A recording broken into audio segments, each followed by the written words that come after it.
কটা নাকের পরবো? এই একটা, তিনটে নাকের পরবো। এইটা তো শাশুড়ি বাবাকে জোর করে পরিয়েছে।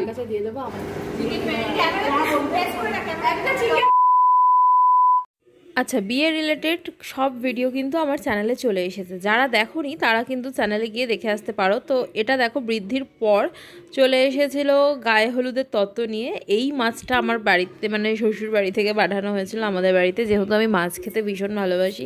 শ্বশুরমশাই বড় সাইজেরই একটা মাছ পাঠিয়েছিল। তো এখানে মামি এসেছিলো, ছোটো মামি এসেছিলো, আর ভাইরা এসেছিলো।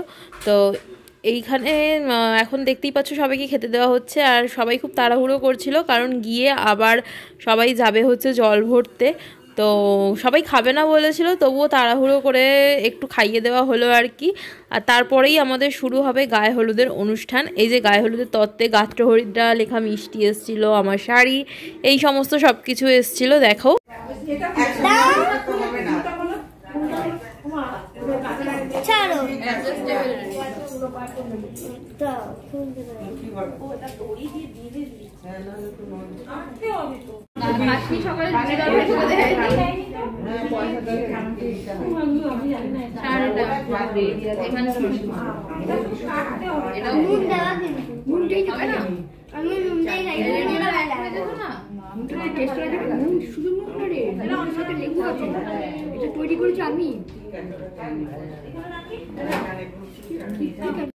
তো এখানে আমি রেডি হচ্ছি গায়ে হলুদের জন্য। আমাকে এখন রোস্ট করা হবে, আর আমার দিদিরা বোনেরা সব রেডি করছে, আর বলছে আমার বিয়েটা দিতে পারলে নাকি বাঁচে।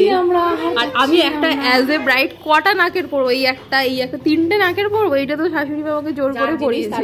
দিয়ে দেবো, আমাদের ঝামেলা বেড়ে যাবে, আরো বেড়ে যাবে, কোনো বাড়বে না। আয়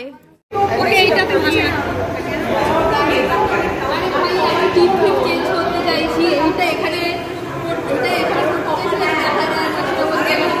অনেক সমস্যা চলছে।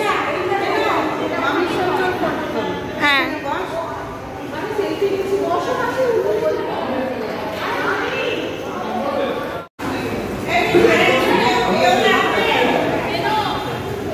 তোমরা একটু মিডিলে হাতটা রাখবে। হ্যাঁ,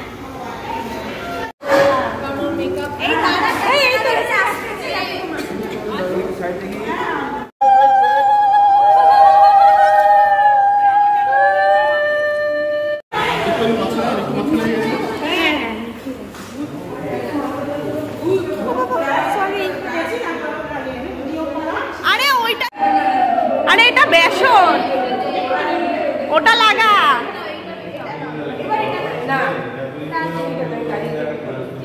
তোর মুখই আসছে না।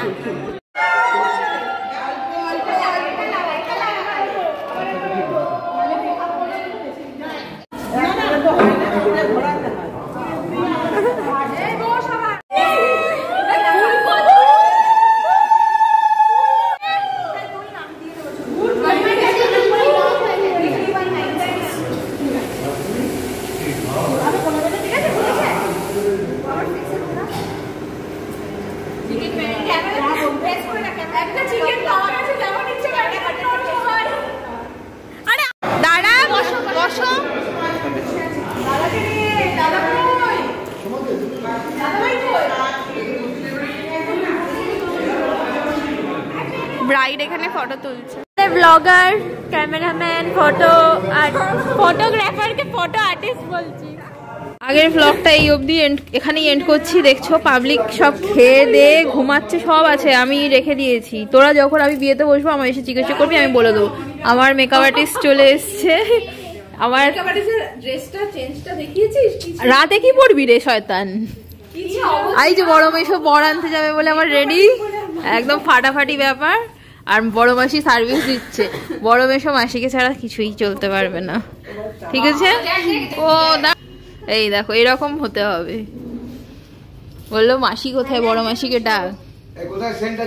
কোনোদিনও খারাপ লেগেছে কি?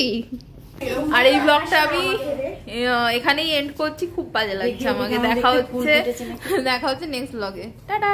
চকচক করছে পুরো, সিরিয়াসলি। আমার দিদি ভাই বলছে আমি নাকি চকচক করছি। সত্যি বিয়ের গ্লো। তাও আবার এত তোদের সাথে ঝগড়াও করছি। একটু পা ধরে ক্ষমা চেয়ে নেবো, ঠিক আছে, কালকে সবার কাছে।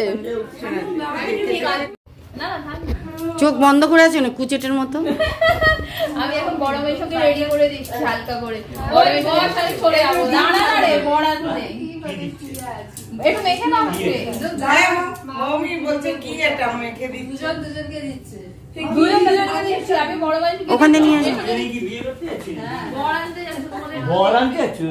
ওই যে আমার ভাই দিচ্ছিল না, আমরা দুজনে বিয়ে করতে যাচ্ছি। পেনো লাগে করে দিচ্ছি। এরপর কি দিবে? আর কিছু দিতে হবে না, ফাটাফাটি। এনে অনেকটা এই যে যাচ্ছে বড় আনতে।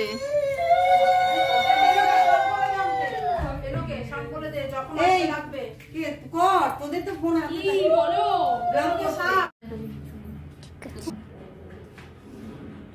বন্ধ করে।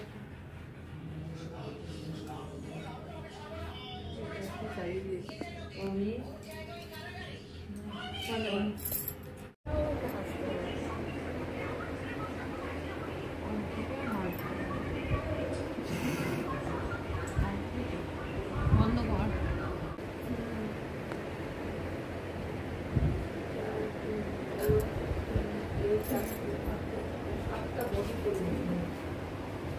দেখো সবাই সাজতে বসেছে, আমার মেকআপ চলছে, তাই আমি একটু আস্তে আস্তে কথা বলছি। আর ওই যে হ্যাঁ রে, ওকে।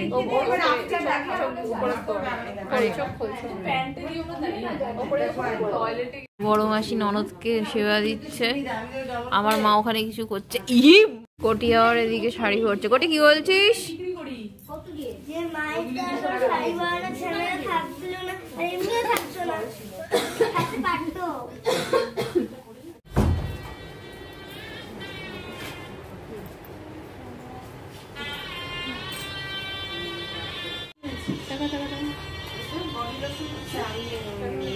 করে রেখেছিলাম। সিচুয়েশনটা জাস্ট দেখো, কোটি তো এখানে সাজছে ঠিক আছে, আর আমার মাসিরা এই বিয়ে বাড়ির মধ্যেও পান খাওয়ার ঠিক চালিয়ে যাচ্ছে, আর আমি এখানে শাড়ি পরছি। মেকআপটা যে কী হয়েছে না হয়েছে আমি সত্যি জানি না, জানো তো। এত তাড়াহুড়োর মধ্যে রেডি হয়েছে, গোধূলি লগ্নে বিয়ে হলে যে এত তাড়াহুড়ো হয় কি বলবো। আর এই যে আমার বোন, আমি সাজতে বসেছিলাম আর আমি মনে হয় আমার সাজা কমপ্লিট হয়েছে, ততক্ষণ টাইম নিয়ে ও জাস্ট সেজে গেছে। আর এই বিখ্যাত হাওয়াই চপ্পলটা আমার পায়ে দেখছো, এইটা পরেই আমি বৃদ্ধি এই ওই হেন তেন যত রিচুয়ালস, গায়ে হলুদ সমস্ত কিছু এটা পরেই করেছি, কারণ আমার বিয়ের জুতো পরার আমি টাইম পাইনি। এইসব চর্চাগুলো কতদিন হয় না, একটা ব্লগে করে দিয়েছিলে, ভাইরাল হয়ে যেত। আচ্ছা, আমি কিন্তু রেড কালারের গোলাপ বেনারসির সাথে দিইনি, অফ হোয়াইট কালারে দিয়েছিলাম, আর তার সাথে ছিল জিপসি। এগুলো কিন্তু সব লেগ মার্কেট থেকে আনা হয়েছিল।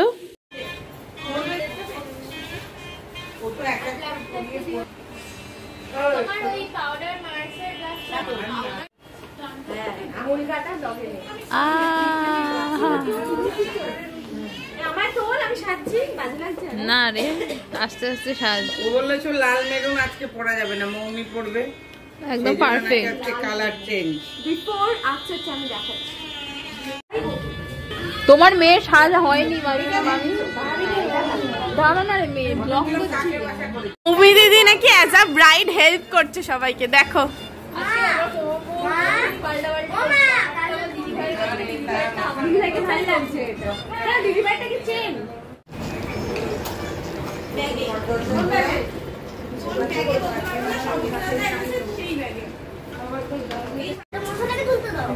হাওয়াতে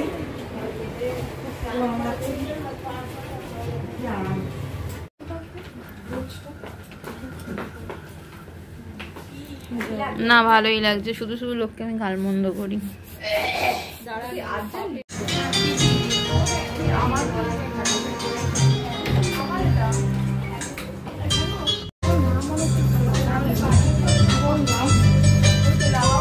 তোর বিয়ে আজকে? আমার বিয়ে, ফাইনালি আমি বিয়ে করছি।